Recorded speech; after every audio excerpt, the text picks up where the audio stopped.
Update সংবাদ। আওয়ামী লীগের ভবিষ্যৎ কোন দিকে? হাসিনার মৃত্যুদণ্ডের পর চলছে নানা রকম আলোচনা।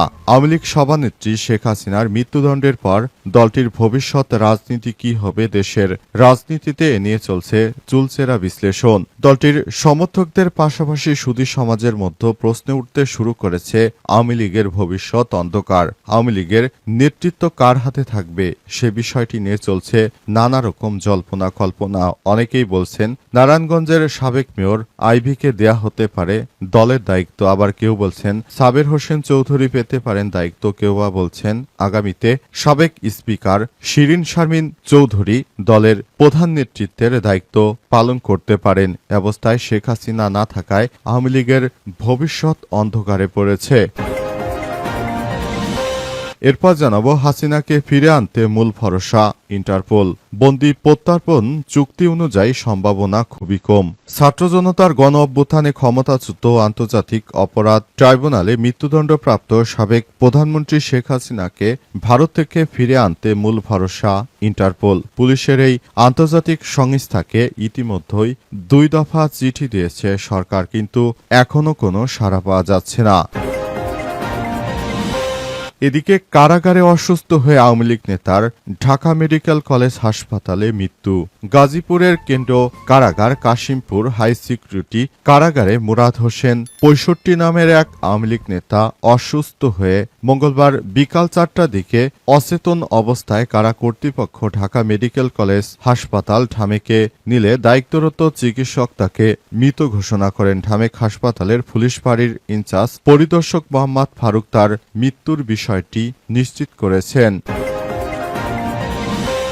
জানাবো ভারতকে হারিয়ে 18 কোটি মানুষকে খুশি করেছি বললেন হামজা চৌধুরী। 22 বছর পর মঙ্গলবার রাতে ভারতের বিপক্ষে বিশাল জয় পেয়েছে বাংলাদেশ।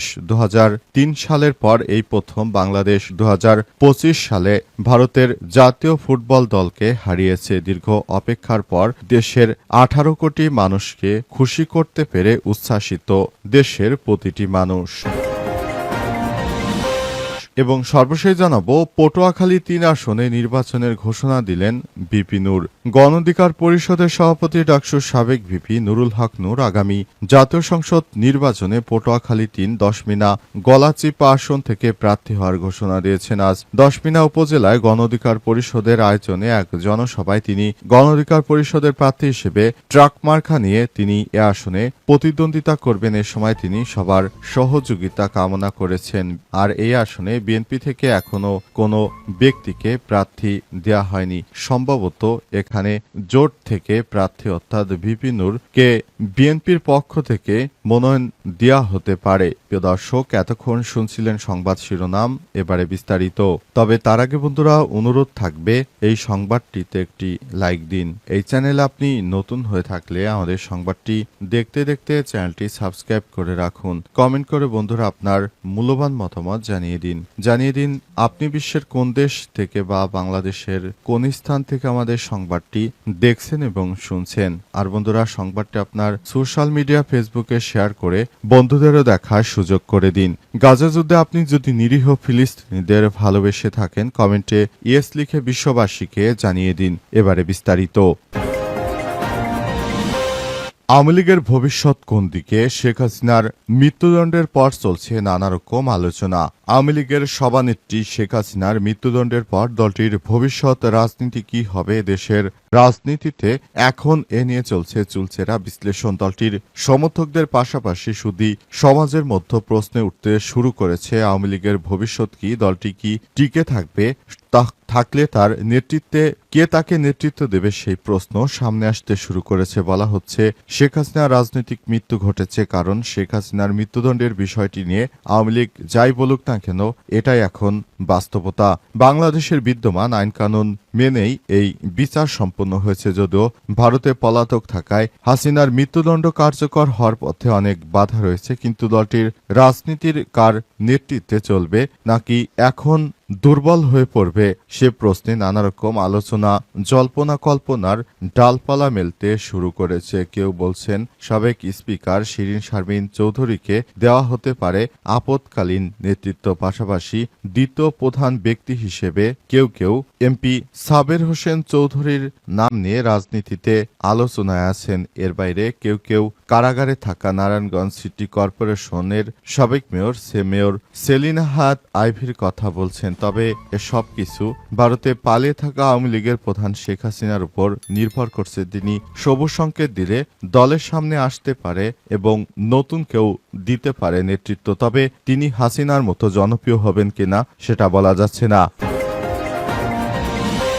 হাসিনাকে ফিরে আনতে মূল ভরসা ইন্টারপোল। বন্দি প্রত্যাবর্তন চুক্তি অনুযায়ী সম্ভাবনা খুবই কম। ছাত্র জনতার গণ অভ্যুত্থানে ক্ষমতাচ্যুত আন্তর্জাতিক অপরাধ ট্রাইব্যুনালে মৃত্যুদণ্ডপ্রাপ্ত সাবেক প্রধানমন্ত্রী হাসিনাকে ভারত থেকে ফিরে আনতে মূল ভরসা ইন্টারপোল। পুলিশের এই আন্তর্জাতিক সংস্থাকে ইতিমধ্যে 2 দফা চিঠি দিয়েছে সরকার, কিন্তু এখনো কোনো সাড়া পাওয়া যাচ্ছে না। এরপরও আবার চিঠি দেওয়া হবে। এই চিঠি দেবে বাংলাদেশ পুলিশের ন্যাশনাল সেন্ট্রাল ব্যুরো এনসিবি। মানবতাবিরোধী অপরাধে শেখ হাসিনার বিরুদ্ধে সোমবার আন্তর্জাতিক অপরাধ ট্রাইব্যুনাল যে রায় দিয়েছে সেটির কপি হাতে পাওয়ার পরই নতুন করে চিঠি যাবে ইন্টারন্যাশনাল ক্রিমিনাল পুলিশ অর্গানাইজেশন ইন্টারপোলে। সংশ্লিষ্ট একাধিক সূত্র বিষয়টি নিশ্চিত করে যুগান্তরকে জানিয়েছে, ভারতের সঙ্গে বাংলাদেশের বন্দি প্রত্যার্পণ চুক্তি থাকলেও সে অনুযায়ী হাসিনাকে ফেরত পাওয়ার সম্ভাবনা খুবই কমে। কারণে ইন্টারপোলের বিষয়টিকে খুবই গুরুত্ব দিচ্ছে সরকার। সরকার চায় যেন হাসিনাকে দ্রুততম সময়ের মধ্যে ফেরত আনা যায়, কিন্তু সে ব্যাপারে ভারতের সঙ্গে বাংলাদেশের 2013 সালে একটি চুক্তি রয়েছে। সেই চুক্তি হচ্ছে বন্দি প্রত্যার্পণ চুক্তি। সেই চুক্তি অনুযায়ী শেখ হাসিনাকে ভারতের সরকার ফেরত দিবার সম্ভাবনা খুবই কম, কারণ চুক্তিটি হয়েছিল তৎকালীন আওয়ামী লীগ সরকারের সঙ্গে। তাই সরকার হয়তো এই পথে না গিয়ে ইন্টারপোলে রেড নোটিশ জারির মাধ্যমে শেখ হাসিনাকে ফেরত আনার ব্যাপারটি সরকার সর্বোচ্চ চেষ্টা করবে এবং সরকার দ্রুততম সময়ের মধ্যে শেখ হাসিনাকে ফেরত এনে তারপর তার রায় অর্থাৎ মৃত্যুদণ্ড কার্যকর করতে চায়। কিন্তু ইন্টারপোলেও শেখ হাসিনা পালিয়ে যাবার পর থেকে 2 বার রেড নোটিশ জারির কথা বলা হলেও আদতে এ বিষয়ে কেউ কোনো কথাই বলেনি। আগামীতে শেখ হাসিনাকে ফেরত আনা একরকম দুরূহ ব্যাপার হয়ে দাঁড়ালো।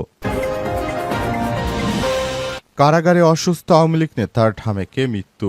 গাজীপুরের কাশিমপুর হাই সিকিউরিটি কেন্দ্র কারাগারে মুরাদ হোসেন 65 নামের এক আওয়ামী লীগ অসুস্থ হয়ে যান। মঙ্গলবার বিকাল 4টার দিকে তাকে অচেতন অবস্থায় কারা কর্তৃপক্ষ ঢাকার মেডিকেল কলেজ ঢামেক হাসপাতালে নিলে দায়িত্বরত চিকিৎসক তাকে মৃত ঘোষণা করেন। ঢামেক হাসপাতালের পুলিশ ফাঁড়ির ইনচার্জ পরিদর্শক মোহাম্মদ ফারুক তার মৃত্যুর বিষয়টি নিশ্চিত করেছেন। মুরাদের বাবার নাম আমজাদ হোসেন শিকদার। তিনি মিরপুর 11 নম্বর ওয়ার্ডের একজন সাবেক কমিশনার, আওয়ামী লীগের স্থানীয় নেতা ছিলেন। কারারক্ষী মেহেদি হাসান সহ দায়িত্বপ্রাপ্ত কারারক্ষীরা জানান, মুরাদ হোসেন গাজীপুরের কাশিমপুর কেন্দ্র কারাগারে 3টি বিচারাধীন হত্যা মামলায় বন্দী ছিলেন। মঙ্গলবার বিকালে 3টার দিকে হঠাৎ অসুস্থ হয়ে পড়েন। এরপর কারা কর্তৃপক্ষের নির্দেশনাক্রমে তাকে সেখান থেকে হাসপাতালে ভর্তি করা হয়। ঢাকা মেডিকেল কলেজ হাসপাতালে তাকে ভর্তি করা হলে সেখানে চিকিৎসাধীন অবস্থায়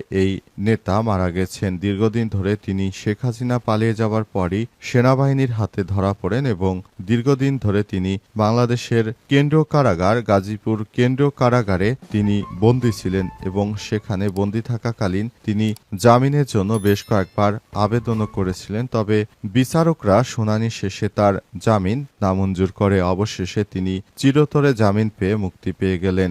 অবস্থায় বর্তমানে তার লাশ ঢাকা কেন্দ্রীয় কারাগারে